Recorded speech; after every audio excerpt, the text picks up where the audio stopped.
Alright, here is an update on the remainder, well, some of my other plantings that I did on Eclipse Day.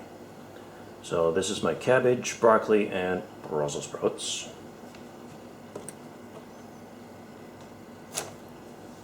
Wow, man, that's looking pretty good.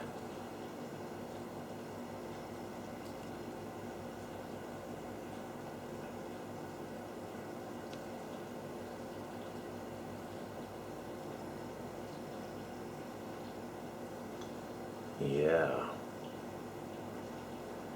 So I got two kinds of cabbage in here. They're not really too different, but one just has a little longer number of growing days than the other. And then there's broccoli and Brussels sprouts in there as well. So yeah, it's all looking ready for a transplant here as well. And this is 25 days after planting. So thanks for watching. See you again next time. You know, liking and subscribing really helps a small channel, so thank you so much.